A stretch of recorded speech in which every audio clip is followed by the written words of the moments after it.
تو حسد ایسی چیز ہے. وہ پھر یہ ہے کہ جناب آدم کے گھر میں اب اس میں یہ ہے کہ اولاد اس طرح ہوتی ہے تو اس میں یہ نہیں. اب بعض وقت ہمارے ہاں نسبتیں دیتے ہیں لوگ کہ اچھا اس کا ابا اس طرح ہے, اس کی امی اس طرح ہے.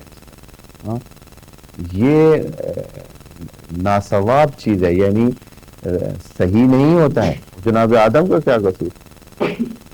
آپ کہیں کہ ہاں اچھا وہ ایک بچہ بہتر بھی تو ہے. ایک کتنا ہے کہ اللہ تعالیٰ اس کو متقین میں سے قرار دے رہا ہے.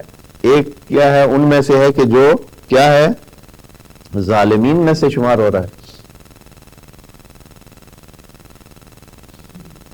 تو ایک ہی باپ کے دو بیٹے ہیں, ایک انتہا اچھائی پر ایک انتہا برائی پر.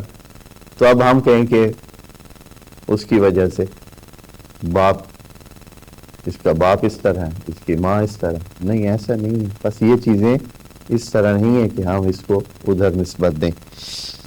تو یعنی قرآن کے مطابق اسی طرح. اور یہ اکثر برے لوگوں کا یہ رویہ ہوتا ہے کہ وہ نسبت دیتے ہیں کسی کی اچھائی برائی کو اس کی ماں باپ کی طرف. جیسے کہ جناب مریم کی طرف جب انہوں نے نسبت دی تو انہوں نے یہی بات کی تھی جناب مریم کو.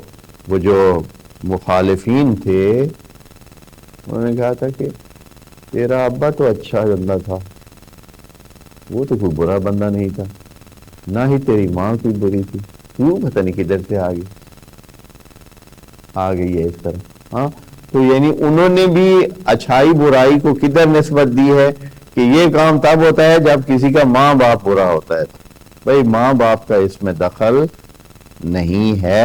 یہ قرآن کے مطابق یہ بات اسی قرآن سے یہ چیز ہے کہ اس طرح نہیں ہے کہ کسی کی اگر ہو سکتا ہے ایک بہت ہی, اسی لیے اللہ تعالیٰ نے کہا ہے کہ یخرج المیت من الحی ویخرج الحی من المیت ویخرج المیت من الحی.